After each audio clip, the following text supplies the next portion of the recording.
pertemuan ini kita masuk ke bagian ketiga. Kita membahas muqaranah, perbandingan pemahaman Imam Asy'ari rahimahullah dengan pemahaman Ibnu Taimiyah yang didengar oleh Muhammad bin Abdul Wahhab dan juga murid-muridnya tentang memahami keesaan Allah Ta'ala. Pertama lalu kita sudah menyampaikan bahwa Ibnu Taimiyah membagi tauhid menjadi tiga.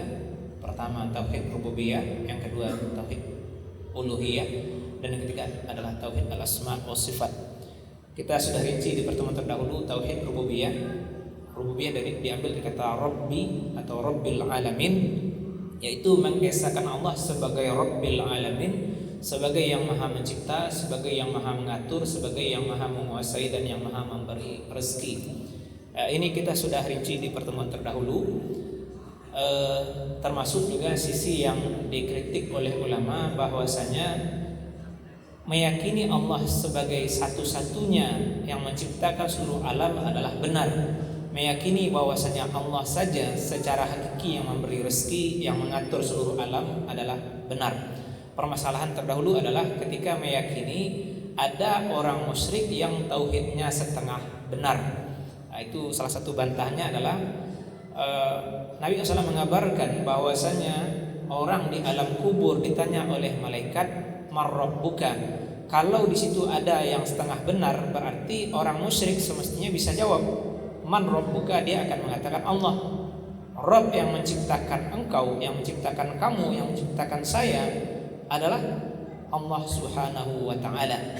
Dan tentu di situ akan ada pertanyaan malaikat yang kedua, man ilahuka, siapa Tuhan yang kamu sembah. Tetapi dari Nabi SAW kita mendapatkan pertanyaan malaikat di bagian ini hanya satu, marrabbuka, tentang masalah siapa yang mencipta dan siapa yang disembah. Malaikat hanya menyatakan satu pertanyaan tanpa memisah. Maka sekali lagi kita tegaskan, meyakini Allah adalah Rabbil Alamin itu benar, tetapi memahami ada yang tauhid setengah benar setengah salah itu sebuah catatan yang buruk. Nah, pertemuan ini kita masuk kepada bagian 2, tauhid uluhiyah. Uluhiyah diambil dari kata ilah yang di bahasa kita diterjemahkan Tuhan. Jadi meyakini Allah sebagai satu-satunya Tuhan yang berhak disembah. Maka di sini umum para ulama menerjemahkan kalimah thayyibah yang menjadi syahadat kita, la ilaha illallah, terjemahannya bukan tiada Tuhan selain Allah, karena fakta secara duniawinya Tuhan yang disembah selain Allah banyak. Jadi menyatakan tiada Tuhan selain Allah, faktanya banyak kok yang dijadikan Tuhan selain Allah.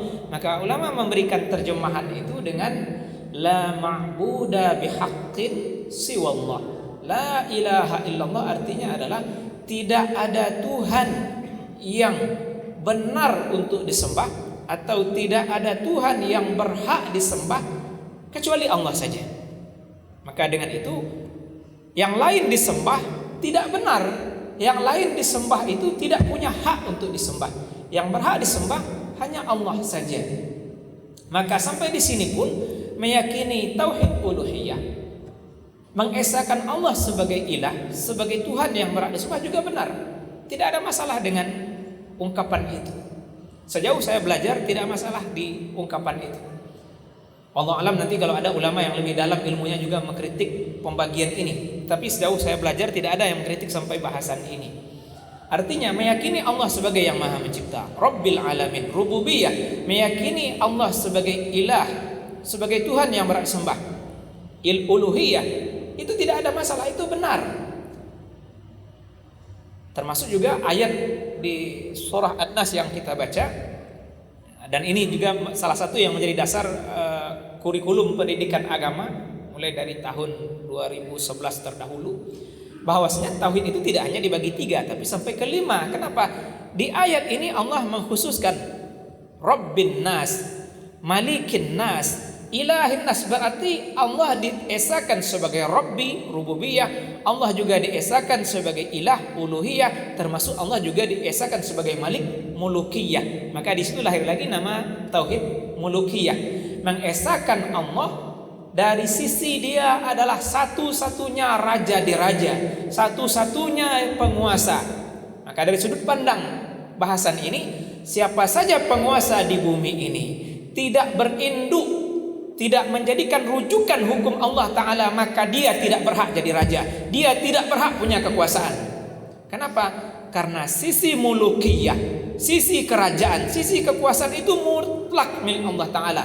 Manusia boleh menjadi raja, boleh menjadi penguasa kalau dia berhukum dengan hukum yang diturunkan oleh Yang Maha Mencipta. Di luar itu tidak berhak. Nah, ini pembahasan tauhid mulukiyah yang tidak dibahas oleh Muhammad bin Abdul Wahab dan juga Ibnu Taimiyah. Tetapi bahasan ini hadir di kurikulum pendidikan kita. Nah, Bapak dan Ibu, sisi mengesahkan Allah sebagai ilah, sebagai Tuhan yang berhak disembah, maka ada rincian lanjutannya dari kitab-kitab yang kita referensikan terdahulu, termasuk kitab Minhajul Muslim Abu Bakar Al-Jazairi, termasuk juga kitab Abdul Qadir Jawas yang kita sampaikan, termasuk juga kitab Profesor Dr. Abdul Aziz Al-Jibrin yang merinci masalah ini, bahwasanya mengesahkan Allah sebagai Tuhan menuntut semua unsur penghambaan, semua unsur ibadah itu murni milik Allah Ta'ala, tidak boleh diberikan kepada siapapun, hanya Allah. Maka di situ tidak boleh berdoa kepada selain Allah Ta'ala, tidak boleh bersujud kepada selain Allah Ta'ala. Karena dari sudut pandang ini, sujud kepada selain Allah Ta'ala adalah kufur. Maka dengan pemahaman ini sudah timbul masalah. Kenapa? Soal sujud adalah soal syariat, bukan soal tauhid. Kenapa demikian? Kalau soal tauhid, maka iblis akan mengatakan dia adalah orang yang paling lurus tauhidnya, karena Allah menyuruh dia sujud ke Adam, dia tidak mau. Saya tidak mau bersujud, saya tidak mau menghamba kepada Adam, saya hanya menghamba kepada Allah, saya hanya bersujud kepada Allah Ta'ala. Maka iblis orang yang paling lurus tauhidnya karena tidak mau bersujud kepada Adam. Maka di situ pembahasannya tidak di sana, Bapak dan Ibu semua. Pembahasan sujud memang menunjukkan kita merendah. Maka soal merendah ini sebenarnya kembali kepada siapa yang memberi perintah. Ketika Allah yang menyuruh malaikat dan iblis untuk sujud ke Adam, pembahasannya bukan sujudnya itu, tapi adalah melaksanakan perintah. Maka Allah menghukumi iblis sebagai orang kafir justru karena tidak mau sujud ke Adam. Kenapa? Karena dia melawan perintah. Yang dibahas bukan sujudnya, tapi perintah siapa. Karena yang menyuruh sujud itu adalah Yang Maha Mencipta, adalah Ilahin Nas, maka kufur orang tidak mau sujud ke Adam. Jadi sekali lagi, di sini sudah mulai masalah. Tidak boleh sujud kepada selain Allah Ta'ala. Kalau ini dimasukkan kepada kajian tauhid, dan ulama sudah menjelaskan tauhid dari dulu sebelum Adam diciptakan, bahkan dari Adam itu sendiri sampai akhir zaman sama. Iman tidak pernah berubah sepanjang masa. Yang berubah apa? Syariat. Maka syariat malaikat dengan iblis sujud ke Adam itu berlaku untuk hukum mereka. Syariat ini tidak berlaku di syariat Muhammad sallallahu alaihi wasallam, tetapi syariat ini juga pernah terjadi di syariat Yusuf alaihissalam. Justru itu menjadi takwil mimpi beliau. Allah menukil dalam surah Yusuf, inni ra'aitu ahada asyara kawkaban wasyamsa wal qamara ra'aituhum li sajidin. Yusuf menceritakan mimpinya kepada ayahnya Yakub alaihi wassalam. Saya melihat 11 planet atau 11 bintang, bulan dan matahari bersujud kepadaku. Nah, di akhir pembahasan surah Yusuf halaman kedua dari belakang justru didapati peristiwa ini. Falamma dakhalu ala Yusufa awa ilaihi abawaihi wa qala dukhulu misra insya'allahu aminin wa rafa'a abawaihi 'ala al-'arsy wa kharru lahu sujjada. Ketika saudara-saudaranya datang dari Badui, dari kampung ke Mesir, Yusuf berkata kepada mereka, masuklah ke Mesir dengan aman. Dan Yusuf mengangkat kedua ibu bapaknya di atas singgasana. Waktu itu tersungkurlah saudara-saudaranya bersujud memberikan penghormatan kepada Yusuf alaihissalam. Maka ini kita sekali lagi bicara soal syariat. Berarti di syariat Yusuf alaihissalam, di syariat Yakub alaihissalam, sujud penghormatan kepada Nabi yang salah satunya adalah anaknya sendiri, bukan sesuatu yang haram. Kenapa? Allah menceritakan peristiwa itu tanpa kritik. Kalau itu salah, pasti Allah garis bawahi ayat sesudahnya bahwasanya perbuatan mereka tercela. Tapi justru makom surat itu, makom ayat itu turun dalam keadaan memuji. Yusuf juga tidak mengingkari saudara-saudaranya sujud kepada dia. Maka dengan itu berarti sujud bukan pembahasan tauhid, tapi sujud adalah soal merendah. Maka di situ dirinci oleh ulama, kalau orang bersujud kepada manusia di syariat Muhammad SAW, dia berdosa karena melakukan perbuatan haram, tapi itu tidak merusak iman. Kita ulang bahasa ini. Sujud kepada manusia adalah haram, dosa, tapi bukan bagian dari masalah iman. Kenapa? Karena iman satu dari zaman dahulu sampai akhir zaman.